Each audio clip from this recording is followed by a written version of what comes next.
Antrosios Erasmus Plus strateginės partnerystės projekto Namuose su gamta praktinės stovyklos metu buvo išmėginamas lengvojo plaušmalio statybos metodas naudojant pluoštines kanapes.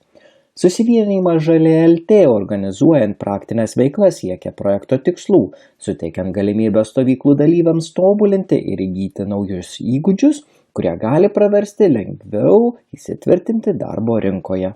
Taip pat besimokantieji buvo skatinami bendrauti ir bendradarbiauti, dalintis patirtimi. Projektas itin reikšmingas žmonėms turintiems menkus įgūdžius ir kvalifikaciją. Taip pat mūsų projekto veiklos įrodo, jog tai puikia galimybė žmonėms turintiems negalią įsitraukti į bendras veiklas. Apie šio projekto svarbą pasakoja antros stovyklos dalyvė Vida. Kartu visiems ir sveikiesiems, ir turintiems ne tik proto, bet ir įvairią negalę. Nes čia galima, sakykime, pritaikyti, jeigu žmogus nevaikšto, tai jis gali ramiausiai sėdėdamas kanapių lapus kabyti. Tokie integraciniai projektai turėtų būti vystomi, nes mūsų Lietuvoje dar integracija tik tai daugiau įstatyminiu lygmeniu yra padaryta. Šitos stovyklos metu kanapės žaliava buvo apdirbama improvizuotai. Buvo išbandytas kiek kitoks plaušmalio statybos metodas, tai yra lengvo plaušmalio namas su kanapių pluošto užpildu. Gaunamas kanapių pluoštas, šis kanapių pluoštas nevalytas, tai tiesiog susmulkinus statybos vietoje jisai buvo mirkomas į smėlio molio mišinį ir išmirkytas jisai buvo kemšamas į klojinius ir trambuojamas.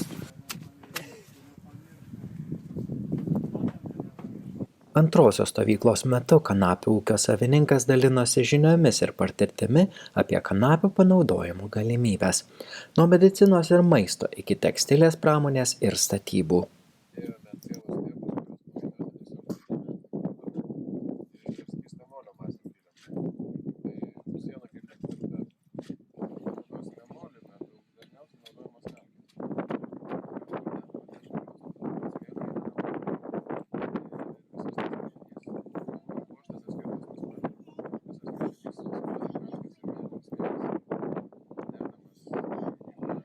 Taip pat vyko diskusijos tarp dalyvių ir ekspertų, kaip rinktis ir šamasias medžiagas, kokiamis savybėmis jos pasižymi. Ir dar hidrofobinėm savybėm, tai skiriasi kalkinis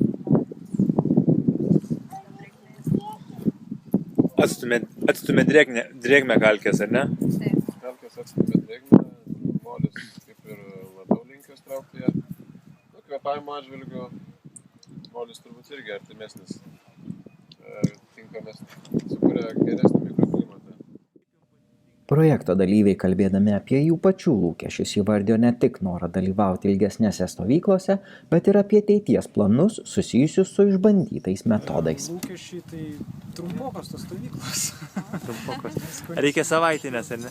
Savaitę taip maždaug kažkur būti, kad įsivažiuoji, taip nereikia skubotimo tokio nėra. Daugiau sužinai ir realiai matai rezultatą, ką pridarai.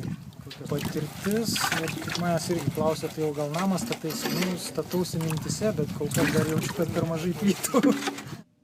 Labai svarbus pastato adaptavimo prie aplinkos momentas, kai medžiaga, net jei ir ekologiška, turi būti pritaikoma pagal esamas klimato sąlygas. Tokiu būdu pastatas derinamas prie kraštovaizdžio, sudarant bendro vaizdo ir funkcionalumo harmoniją. To pavyzdys galėtų būti projekto partnerių iš Turkijos naudojamas statybų būdas, kai iš molio, smėlio ir šiaudų pagaminamos nedegtos plytos.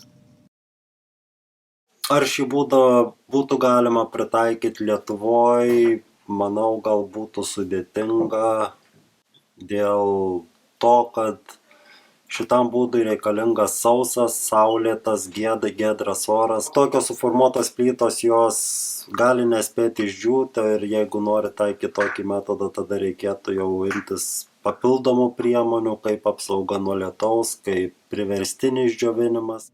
Derėtų atkreipti dėmesį ir į statybos trukmę. Tai ne dienos ir ne 1 metų klausimas. Tai gali trukti ilgą laiko tarpą.